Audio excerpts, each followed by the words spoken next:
acho que a semana foi um primeiro choque em relação ao quanto, né, nós vivíamos ainda um certo quadro mental do século XIX. Na literatura, sem dúvida alguma, é Mário de Andrade e Oswald de Andrade. Quer dizer, eles de fato marcam a literatura brasileira. Nós tínhamos nomes como Villa-Lobos do lado de uma pianista consagrada, mas um pouco tradicional, como Guiomar Novaes. Nós tínhamos pinturas de Cavalcante, Anita Malfatti. Não tínhamos Tarsila do Amaral, ao contrário do que muitos pensam, não estava na semana de 22. Eu acho que foi o primeiro momento na nossa história intelectual em que a inteligência, de fato, se engajou nas coisas brasileiras.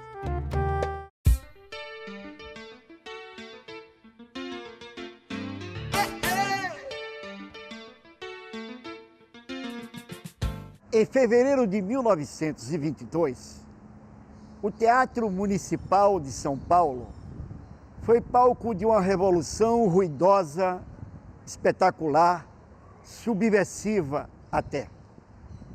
Esta ebulição cultural ajudou a transformar radicalmente a nossa literatura, artes plásticas, arquitetura e até mesmo a música.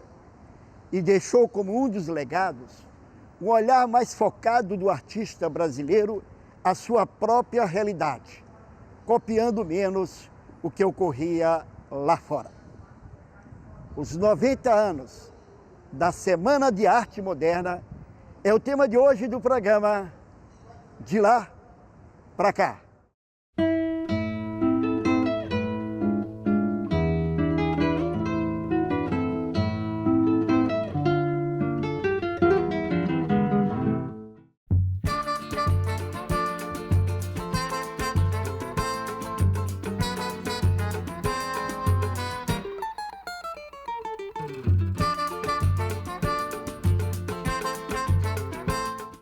Semana de Arte Moderna de 1922.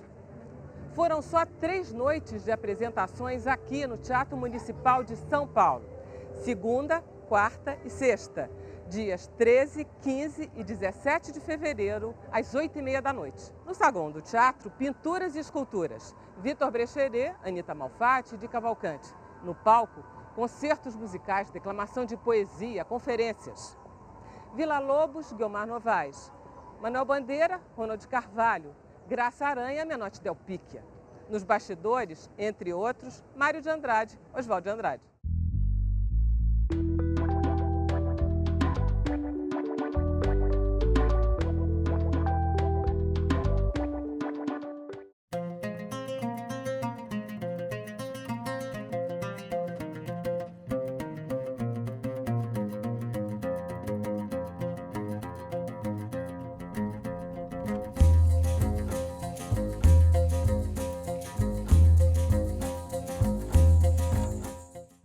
Eduardo Jardim, professor de filosofia da PUC, do Rio de Janeiro, e coordenador de uma belíssima coleção, Modernismo mais 90, da Casa da Palavra. Tudo bem, Eduardo? Tudo bem, Anselmo? Eduardo, na sua visão, o que ocorreu ali naquele fevereiro? Se pudesse resumir, o que aconteceu em São Paulo naquele fevereiro? Então, havia um sentimento da parte da intelectualidade de um grupo muito jovem, porque a gente tem que pensar que Mário de Andrade, o grupo todo que cercava Oswald de Andrade, de Cavalcante, as pessoas que participaram da semana, eles eram muito jovens, eles tinham 20 e poucos anos na época, e eles sentiam uma insatisfação muito grande com relação à vida intelectual, à produção literária e nas artes visuais, que, imagina, era parnasianismo ainda, era um restinho de simbolismo, era uma arte acadêmica muito limitada. Então, eles sentiam uma insatisfação muito grande com essa situação e eles queriam atualizar a produção artística e intelectual brasileira a novos tempos. A Semana de Arte Moderna fez parte das comemorações do centenário da independência do Brasil em 1922. É considerada a primeira manifestação coletiva pública a favor de um espírito novo e moderno e contra a cultura e a arte conservadoras predominantes no país desde o século XIX.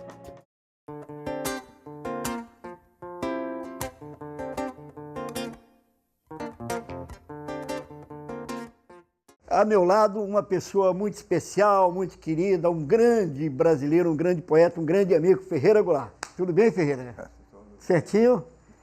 Ferreira, 22.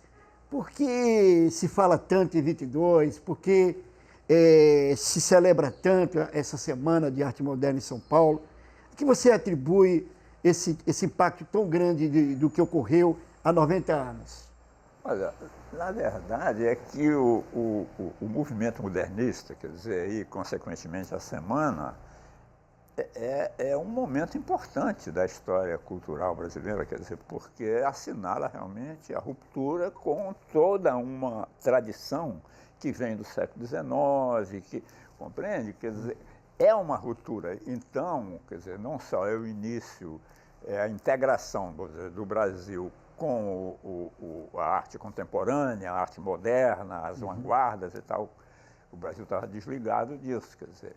E 22 assinala isso, né? Quer dizer, agora, além de assinalar esse rompimento, é a origem de uma outra coisa, quer dizer, é um recomeço, quer dizer, com características muito próprias, inclusive diferentes da Europa, porque o modernismo brasileiro é inspirado na Europa, quer dizer, é inspirado nos movimentos, nas vanguardas, em alguns dos movimentos da vanguarda, como o expressionismo, o futurismo e tal, mas ele não tem as mesmas características desses movimentos.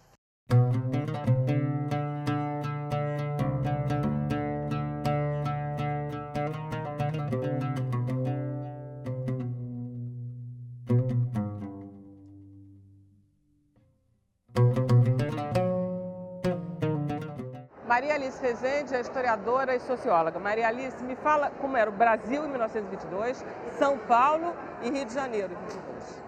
Então, Vera, o Brasil em 22 é um Brasil oligárquico, né? Nós vivíamos, os brasileiros, né, regidos pela Constituição Liberal, que havia sido produzida em 1891, mas o liberalismo brasileiro, como disse o próprio mentor da Constituição, Rui Barbosa, era um liberalismo de assento oligárquico, né? Então eram as oligarquias e as oligarquias daquela altura vinculadas à produção e à exportação de café que mandavam no país. Mandavam inclusive na política econômica do país. A ideia de se fazer um festival com duração de uma semana, trazendo manifestações artísticas, surgiu no Salão do Mecenas Paulo Prado, no final de 1921, e foi inspirada na Semana de Festival de Deauville, na França. Paulo Prado, homem influente de prestígio na época, conseguiu que Barões do Café patrocinassem o aluguel do teatro para a realização do evento. Ou seja, foram as mesmas famílias que tiveram fazendas de café que começaram a migrar para o negócio da indústria, né? Os Penteado, por exemplo, e todos eles tinham uma relação muito forte com as artes. O Oswald de Andrade, ele foi a Paris, né? Lá tomou conhecimento do que estava acontecendo no terreno das artes, da literatura e tal, e ele observou o seguinte, que esses movimentos de vanguarda valorizavam as expressões primitivas, por exemplo, a arte da Indonésia, a arte africana. Você está compreendendo? Ele falou, então nós vamos valorizar o nosso primitivismo. Então é engraçado que aí o Brasil começa a explorar a cultura indígena, os mitos, as lendas, as coisas.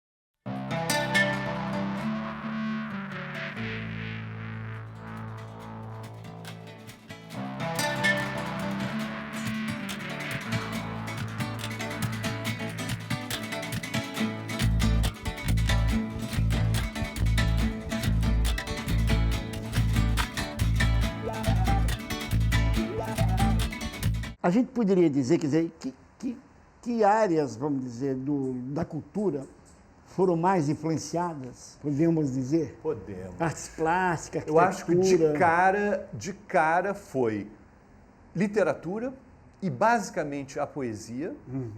Eu acho que a literatura, ela logo comparece, renovada nos anos 20, na sua produção poética. Né? Paulicéia Desvairada é de 22. Depois, logo, a gente tem aqueles romances experimentais do Oswald de Andrade, o Miramar, o Serafim. Então, tem a literatura, as artes plásticas, pela presença de Anita Malfatti. No início, basicamente, é a Anita que impulsiona a coisa. Um pouco mais tarde, Tarsila, que não estava aqui na semana, mas ela traz da Europa uma série de coisas. Ela tinha estudado lá em Paris. E música, tem a figura de Villa-Lobos.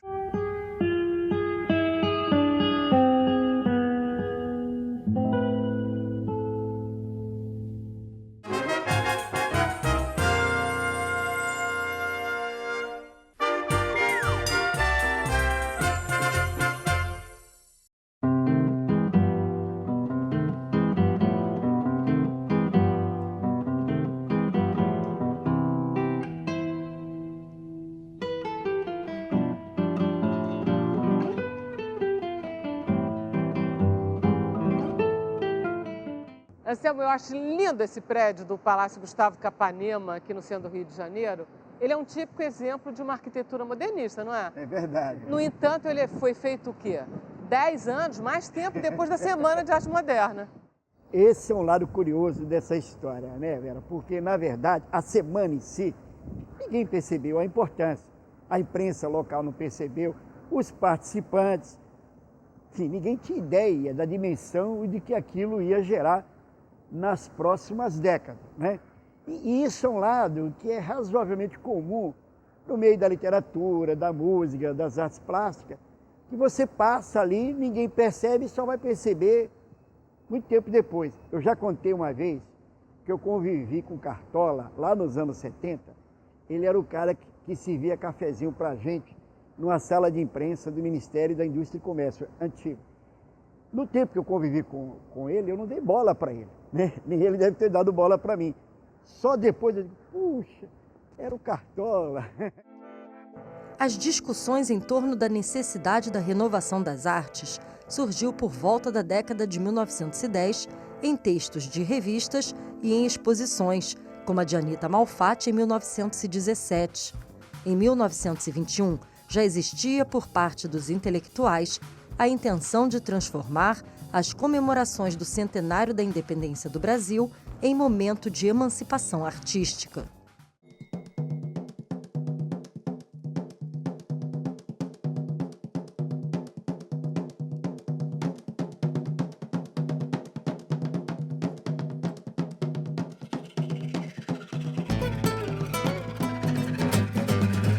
A meu lado, Fred Coelho, pesquisador, professor de literatura da PUC, Rio de Janeiro, e autor do livro A Semana Sem Fim, sobre a Semana de Arte Moderna. Tudo bem, Fred? Tudo bem, Anselmo? Por que Semana Sem Fim? Semana Sem Fim porque a ideia do livro, quando eu fui convidado pelo editor da coleção, Eduardo Jardim, era justamente demonstrar como que a Semana de Arte Moderna, 90 anos depois, em 2012, ainda permanecia como um assunto, como um tema da cultura brasileira que deveria ser debatido, repensado, atualizado. Então a ideia era mostrar como que, durante esses 90 anos, uma semana, que na verdade foram 3 dias em fevereiro de 1922, ainda reverberam ao longo dessas 9 décadas na história cultural brasileira. Ocorreu música, literatura, artes plásticas, foram as 3 principais manifestações artísticas da Semana de Arte Moderna nessa época. Mas isso que é interessante, né? Muitas coisas que foram apresentadas não tinham ainda o grau de novidade do que viria a acontecer depois, como o romance do Mário de Andrade, Macunaíma, o manifesto da poesia pau-brasil do Oswald de Andrade, as pinturas do Tarsila do Amaral. Isso não ocorreu na Semana de Arte Moderna. A semana foi mais realmente um momento de marcar um novo princípio, uma nova ideia de se produzir, de se pensar a cultura no Brasil. Mas o evento em si, ele foi feito por uma elite paulistana tradicional. Ele não foi feito para uma juventude renovadora, né, como a gente imagina muitas vezes. Digamos que ele transgrediu ainda dentro de uma certa norma do que era permitido transgredir naquele momento. As transgressões estéticas, digamos assim, ocorreram nos anos posteriores, né, à Semana de Arte Moderna. Tem coisas muito bem sucedidas, né, Anselmo? A arquitetura brasileira que aparece nos anos 30, eu acho que talvez seja a área da produção modernista mais bem sucedida, né? Em 35 é feito o prédio do Ministério, Gustavo Capanema, né? o Palácio Gustavo Capanema. No início dos anos 40, isso é modernismo ainda, tem a Pampulha. Essa história vai vindo até Brasília. Brasília é uma consagração do ideal, do projeto dos arquitetos modernos brasileiros. Então, se tem uma coisa bem sucedida dentro do modernismo é a arquitetura. E uma outra coisa, uma certa visão de música popular. Como é que a gente pode pensar Tom Jobim sem Villa-Lobos? Tem uma coisa aí que é o sucesso, a solução encontrada pela Bossa Nova tem muito a ver com certas sugestões que a gente encontra em Villa-Lobos, nos músicos modernistas.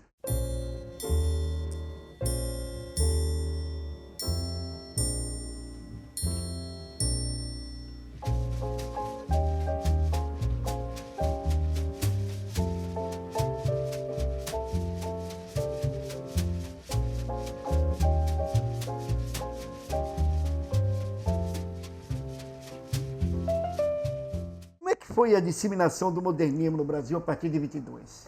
Não, Como ele foi chegando ao longo do século XX, se irradiando pelo resto do país? Fala um pouco sobre isso. Veja bem, o modernismo, quer dizer, ele começa em São Paulo, né? Ele começa em São Paulo. E a Semana de 22 é em São Paulo. Tem a ver também um pouco com um século de independência, 1922, que vem coincidir com essa coisa nacional também e tal. Tá certo? O modernismo, além disso, eu acho, ele é um grande movimento de ideias. Ele é uma visão de Brasil, ele se insere dentro de uma discussão muito ampla, em que não tão só literatos e artistas, tem historiadores, Sérgio Buarque de Holanda, tem intérpretes da vida brasileira que tem por base a descoberta do Brasil que o modernismo propõe. Também espertava quando a família ia tomar banho no rio, todos juntos e nus.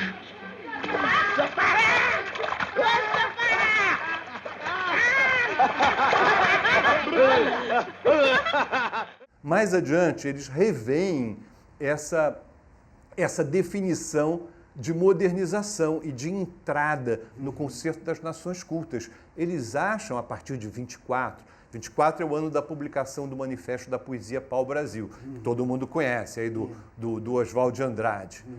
E em 24, e a partir de 24, eles acham que essa entrada no concerto das nações não pode mais ser feita de uma forma indistinta. Ela tem que se dar pela afirmação dos traços da cultura local, da cultura nacional.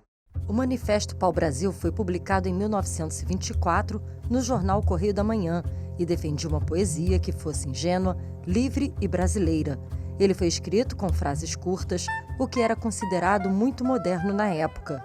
Além de ter provocado discussões sobre o surgimento da consciência nacional, o Manifesto Pau-Brasil conseguiu debater a realidade brasileira com uma linguagem de vanguarda e marcou o início da Revolução da Arte no Brasil.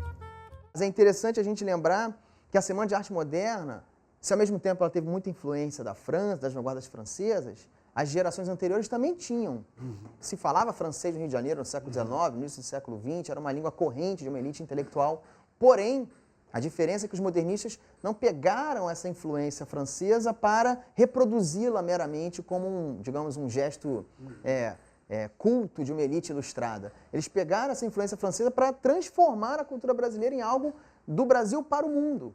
Essa é a grande diferença do modernismo para a geração anterior. A Tarsila, ela cria um surrealismo que o que se chama de movimento antropofágico, na verdade, é uma coisa surrealista, é uma pintura surrealista que começa com a Tarsila por volta de 1928.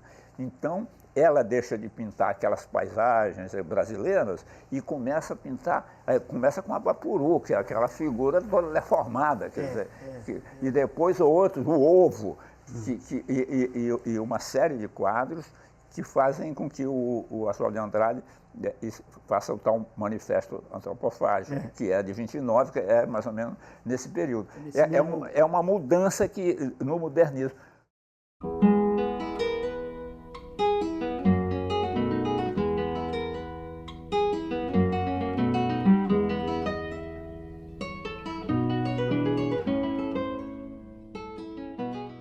O Oswald de Andrade fala essa coisa muito boa aqui, não é pensar, não é falar do Brasil, é falar no Brasil, sobre o mundo.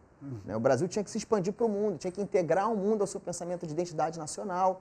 Isso foi meio que o motivo desses rachas que foram acontecendo nos grupos modernistas. Alguns viraram nacionalistas do ponto de vista de uma integração maior com o território, com o interior do Brasil, Mário de Andrade. Villa-Lobos, né? Alguns viraram nacionalistas, mas com ideologias muito claras de luta política, como Oswald de Andrade, que é do Partido Comunista Brasileiro, e ao mesmo tempo tinha ali a sua ideia da antropofagia, então era uma certa mistura de ideias libertárias, né, com um pensamento sobre o Brasil muito específico, e teve a corrente que acabou virando o que a gente hoje em dia chamaria de uma direita mais totalitária, que foi a corrente integralista do Plínio Salgado, né, do símbolo lá da ANTA, que funda um partido, né, uma ação integralista, faz luta política.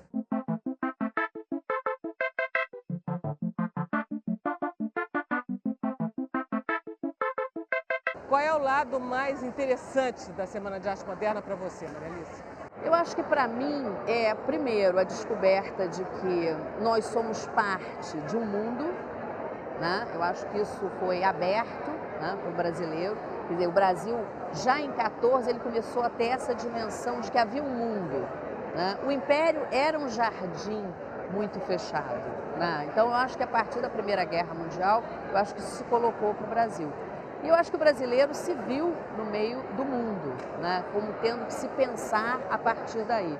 Da semana de 22, de lá para cá, que ideias, na sua opinião, ficaram perenes e que ideias tombaram no meio do caminho? Em 1942, Mário de Andrade fez uma conferência muito famosa para quem estuda modernismo no Itamaraty. Existia a Casa do Estudante na época e a Casa do Estudante convidou o Mário de Andrade para fazer essa conferência, que ele acaba falando 20 anos depois da Semana de Arte Moderna. E Mário de Andrade, nessa conferência, que é uma história que as pessoas não conhecem muito, só um pequeno parênteses, que para se comemorar a Semana de Arte Moderna demorou muito tempo. A Semana de Arte Moderna só foi comemorada como evento, digamos assim, festivo, a primeira vez em 1972.